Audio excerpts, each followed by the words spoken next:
There isn't a single character in The Walking Dead who exemplifies wasted potential better than the one and only officer-friendly Rick Grimes. The world of The Walking Dead has introduced us to an incredible cast of characters throughout the years, but it goes without saying that Andrew Lincoln was arguably born to play Rick Grimes. And from seasons 1 through 8 of The Walking Dead, Rick had a full and truly wonderful arc. So with that in mind, how on earth could he be considered the biggest example of wasted potential? Well, in case you forgot, there are still 3 seasons of the main show, and more importantly, The Walking Dead: The Ones Who Live that we have to talk about.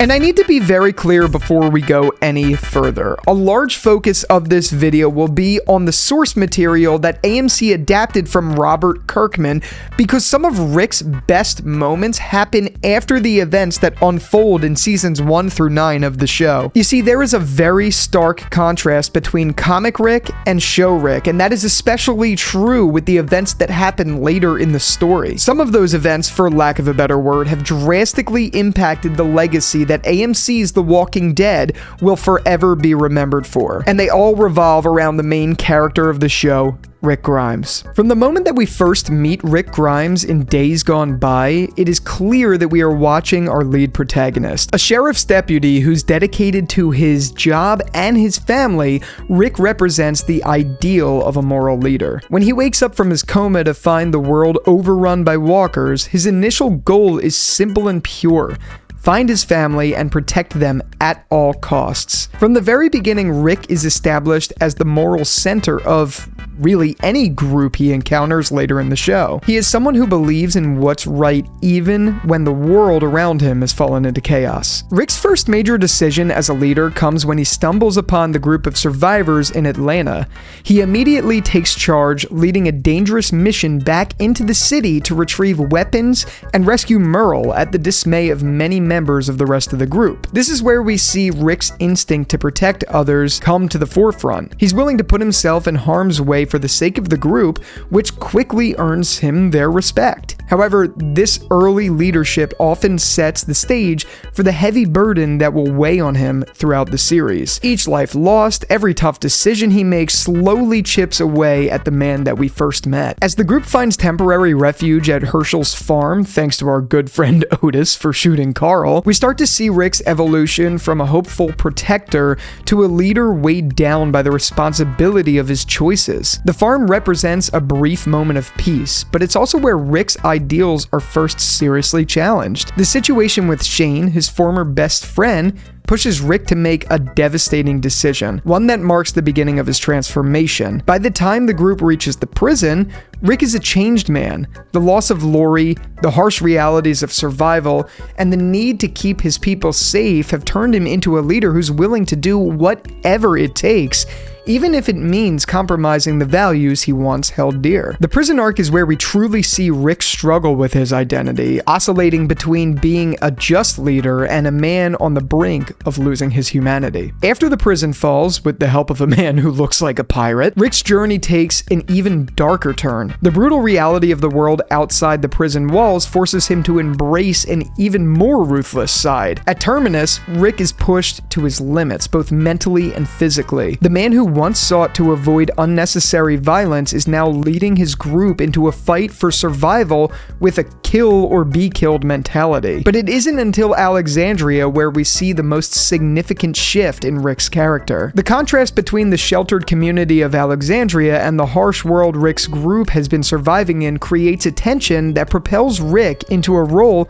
that he never imagined for himself. The hardened, pragmatic leader who sees the necessity of tough decisions in a world gone mad. The Rick Grimes of Alexandria is far removed from the man that we met in Atlanta. He's now someone who's willing to take preemptive action to protect his group, especially his son Carl. Oh boy, we're gonna get to that later, even if it means crossing lines he once wouldn't have considered. The culmination of Rick's journey in these first 8 seasons comes with Rick's conflict against Negan and the Saviors. This arc is pivotal in shaping Rick's character because it forces him to confront the consequences of his leadership. leadership. The brutal introduction of Negan and the loss of Glenn and Abraham marks a turning point, not just for Rick, but for the entire group. Rick is faced with a new kind of enemy, one that thrives on power and fear, and for the first time, Rick finds himself questioning whether he has the strength to keep going. The Savior War tests Rick's resolve, his belief in a better future, and his capacity for mercy. And by the end of Season 8, Rick makes a choice that reflects the culmination of all he's been through, and even inspired a spin-off show, choosing to spare Negan's life, not out of weakness, but as a statement of the kind of world he still hopes to build. It's a moment that encapsulates the full scope of Rick's evolution, from a hopeful sheriff to a battle-weary leader who's seen too much, but still holds onto his shred of the man that he once was. And while many have made the argument online that this could easily serve as the natural conclusion point for AMC's The Walking Dead at large, considering we were fortunate enough to see a nearly complete character arc out of Rick Grimes, we still have 3 more seasons of the show to go and plenty of source material to cover. And naturally, now that I've covered majority of Rick's arc within the TV show, there's a lot of missed opportunities that we never got to see with him, some of them being far more impactful than everything we've seen up until this point. Just as we witnessed the incredible arc for Rick Grimes, seasons 9 through 11 happened. The first and most impactful change came with the departure of Andrew Lincoln from the show. And after a summer of speculation following the conclusion of Season 8, Andrew Lincoln announced in a Comic-Con statement that Season 9 would officially be his last season. And for many of the fans, this was a seismic shift. How could The Walking Dead continue without its leading man? Rick's exit to the series wasn't just a loss of a character, it was the loss of the emotional core of the story. While the showrunners tried to pivot the narrative, focusing onto other characters, calling the show at large an ensemble, which we all know isn't true, it was clear that Rick's absence did leave a void that could never truly be filled. One of the biggest missed opportunities following Rick's departure was the significant time jump that the show implemented. While time jumps can be an effective narrative tool, in this case, it felt like a convenient way to gloss over unresolved storylines and the consequences of Rick's absence. The time jump deprived us of the chance to see the immediate aftermath of Rick's departure, how the group coped, and how they rebuilt their lives without him. Instead, we were thrust into a new world with dynamics that felt disconnected from the emotional weight of the previous seasons. Furthermore, Rick's departure meant that the series was building towards a conclusion without its central figure. The finale of The Walking Dead was always going to be a significant event, but without Rick, it lacked the emotional resonance that could have made it truly impactful. The show's conclusion, while wrapping up certain storylines, felt incomplete because the man who had been the heart and soul of the series was no longer there to bring it all together. Rick's story was left hanging, a thread that was never fully tied up, which contributed to the feeling of wasted potential that looms over the final seasons. Now, let's talk about what could have been if the show stayed truer to the source material. In Robert Kirkman's comics, Rick's story doesn't end with the Savior War. In fact, some of his most compelling moments happen later in the story, such as the Commonwealth arc, a story that Rick had literally no part of within the adaptation. In the comics, Rick plays a crucial role in navigating the complexities of the Commonwealth, a massive community that represents a return to pre-apocalypse civilization. Rick's involvement in this arc not only deepens his character, but also explores themes of leadership, morality, and the cost of maintaining order in a broken world. The show, however, chose to move forward without Rick, robbing fans of what could have been an epic continuation to his story. And I mean, it's not like they had a choice. I completely understand that Andrew Lincoln opted to leave the show to be with his family and all of that stuff, and The Walking Dead's franchise is AMC's biggest cash cow. It's not absurd to think that they'd want to continue on. I mean, realistically, from a business perspective, it makes perfect sense, but from a fan perspective, fuck you. In the comics, we see Rick's leadership evolve even further during the Commonwealth arc. The show never gave us this evolution. We were fed a narrative that the show at large is an ensemble, which is true, just not in the way that they were pushing. Now, that would be like trying to claim that Toy Story is an ensemble cast and replace all of Woody's parts with Rex.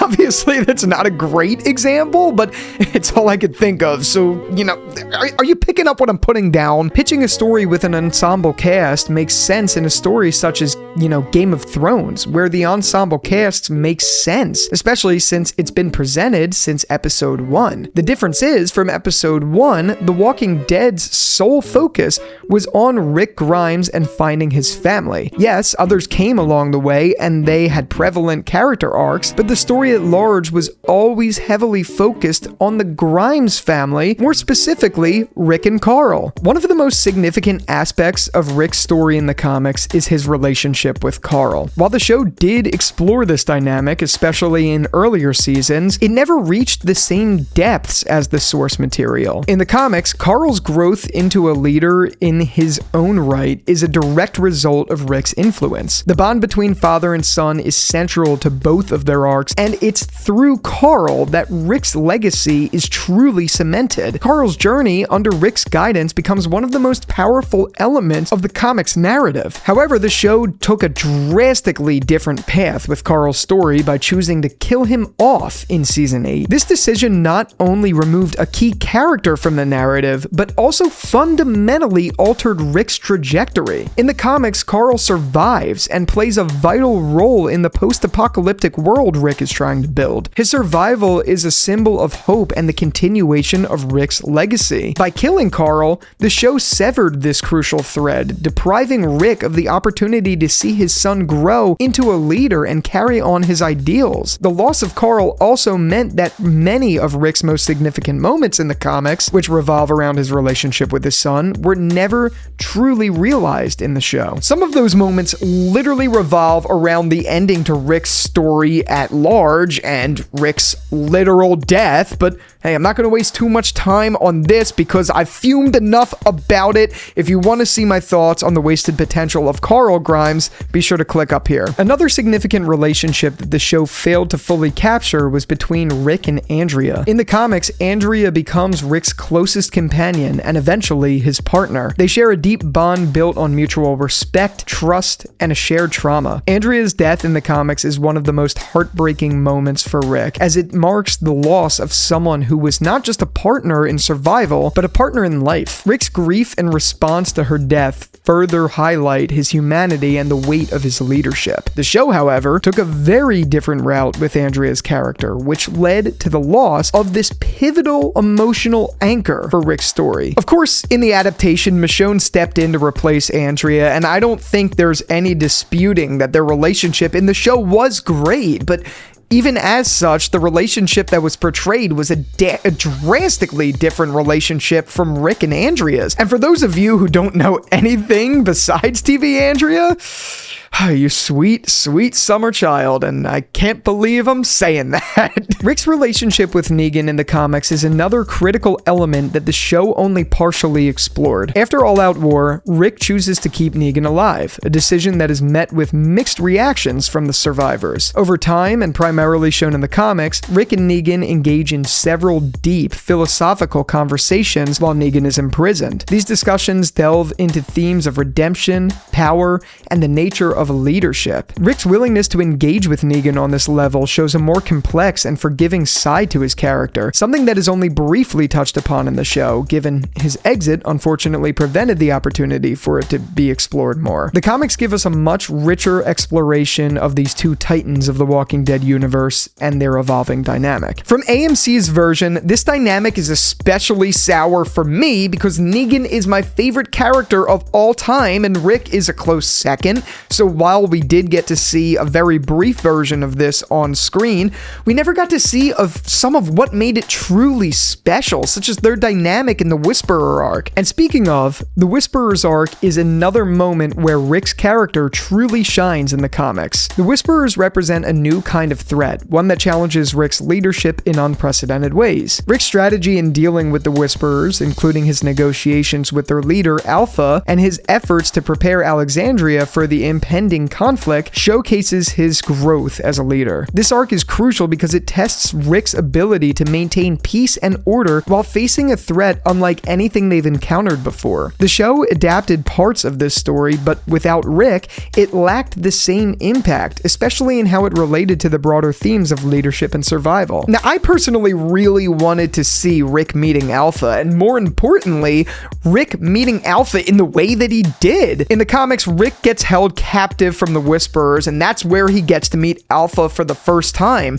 The reason he is there in the first place is he's trying to take back Carl, who previously went to the Whisperer camp to pick up Lydia and save her from that whole sort of thing. And in doing so, it also perfectly transitioned into the iconic Pike scene, which, for lack of a better word, I think is the best version of it. And literally, this is one of those things that I do something worse than what I do for a Klondike bar to see something like that on screen.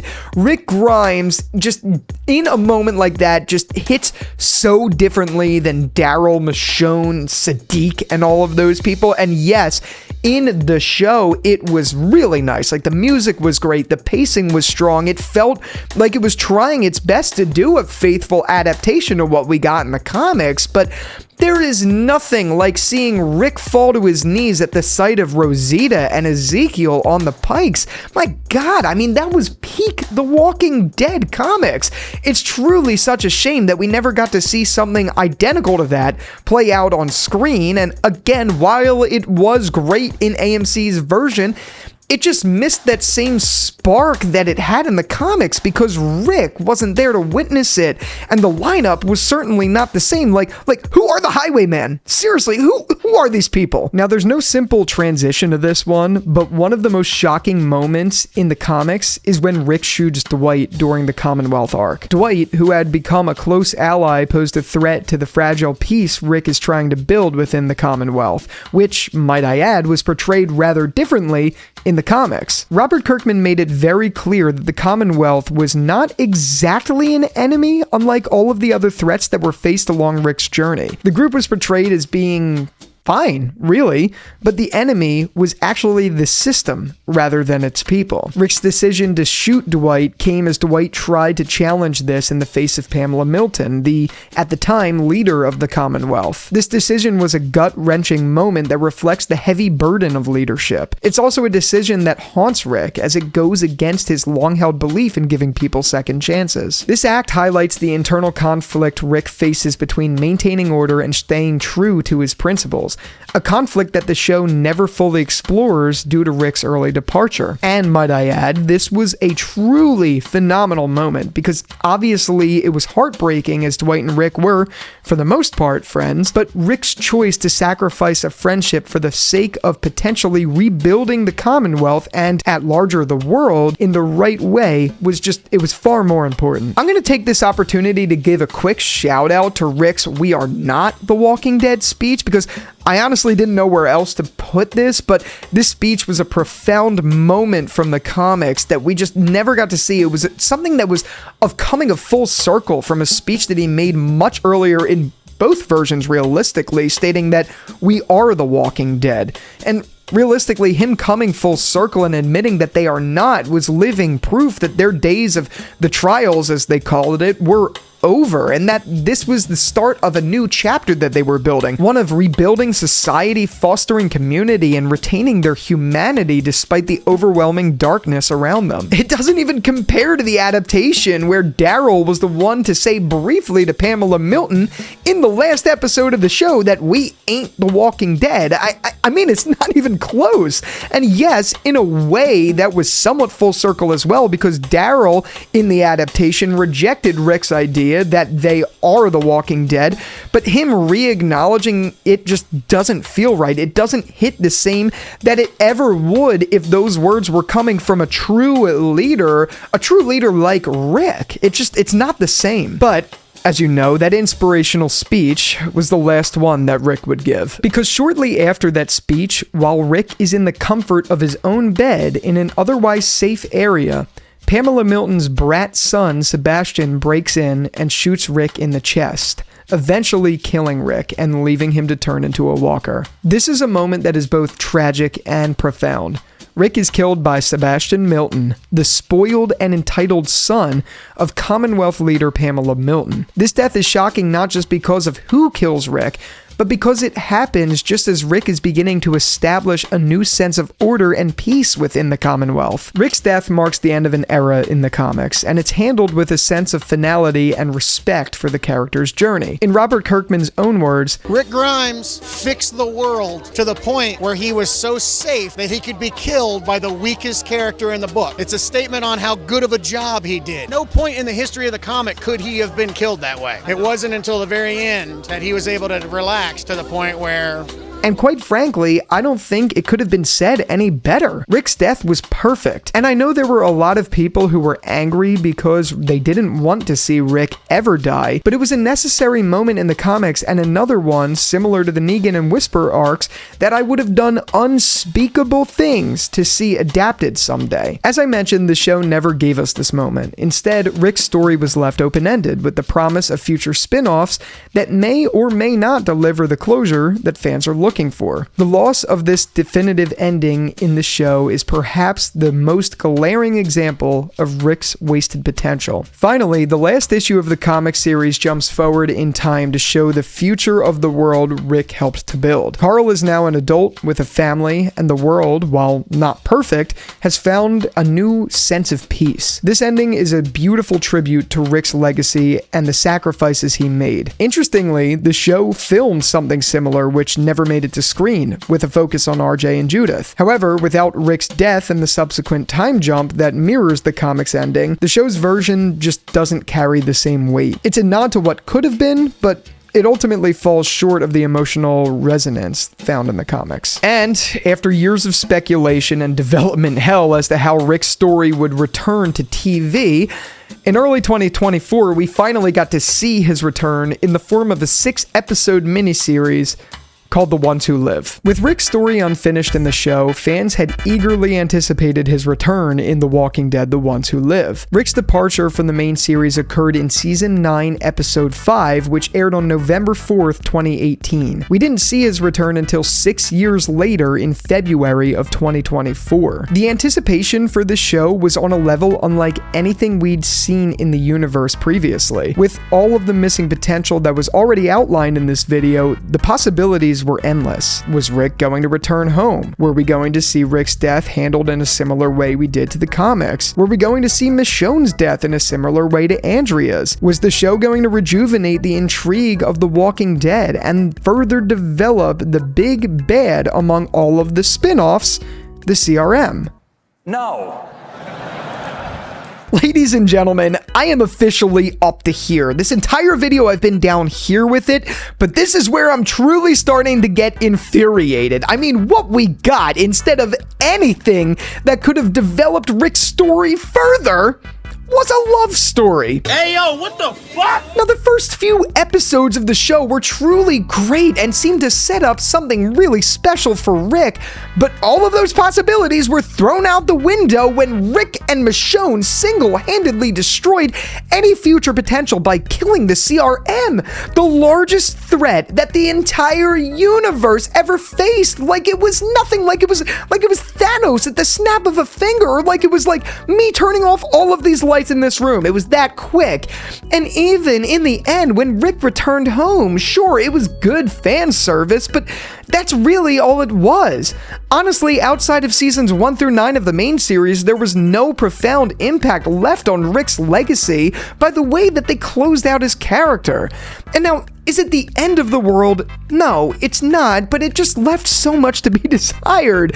It left so much wasted potential. Regardless of what happens in the future, it's clear that Rick Grimes will always be remembered as one of the most iconic characters in television history, especially from seasons 1 to 9 in the eyes of most fans. Andrew Lincoln's portrayal of Rick has left an incredible mark on pop culture, and his journey from small-town sheriff to hardened leader is one that resonated with millions of fans around the world. world. It could even be said that Andrew Lincoln was born to play Rick Grimes. But there's also a bittersweet aspect to Rick's legacy, one that's tied to the sense of what could have been. The show's divergence from the source material combined with Rick's early departure has left fans wondering about paths not taken, the stories left untold. It's not just Rick's story that suffered from his early exit. Other characters whose arcs were closely linked to Rick's also felt that impact. Michonne, Daryl, and even Negan. These characters had relationships with Rick that deeply mattered to the overarching story and could have been explored in much greater depth if he remained in the show. But perhaps the most significant missed opportunity lies with Carl Grimes. In the comics, Carl's survival is pivotal to the future of the Walking Dead universe. His growth into a leader mirrors Rick's journey and is essential to the series' exploration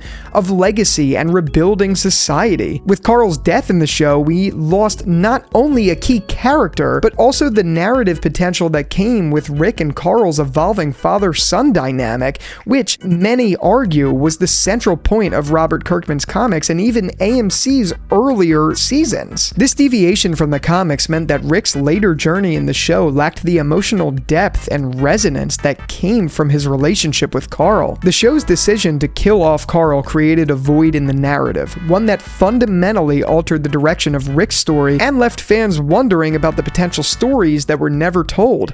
Thank you for that, Scott Gimple. And then there's the overall narrative impact. The Walking Dead was always Rick Grimes' story at its heart. His decisions, his struggles, and his growth were the driving forces behind the series. Without him, the show had to find new ways to push the narrative forward, but it often felt like it was trying to recapture the magic of those earlier seasons without the key ingredient. The legacy of The Walking Dead is undeniably tied to Rick Grimes, but it's also marked by the lingering question of what might have been if his story had been allowed to fully unfold. In the end, Rick Grimes' story is one of both incredible highs and disappointing lows, from his early days as the moral center of the group to his transformation into a hardened leader. Rick's journey was one of the most compelling aspects to The Walking Dead just of all time, but his decision to cut Rick's story short by choosing to leave the show, coupled with the show's divergence from the source material, has left fans with a sense of what could have been. Rick Grimes had the potential to be one of the most well-rounded and fully realized characters in TV history, but the show's choices have led to a legacy that feels incomplete, even with The Walking Dead, the ones who live in the mix. As we look ahead to the future of the franchise, there's still hope that Rick's story can be redeemed, even if that hope is literally the size of a pea. Though, if I'm being honest, in general, I think we got the last of Rick. I really do. That being said, one thing is for certain. Rick Grimes will always be remembered as the character who defined The Walking Dead for better or worse. And while his story may not have ended in the way that many fans hoped, his impact on the world of television is it's undeniable. And here's to hoping that one day we could see all of Rick Grimes' potential truly be reached.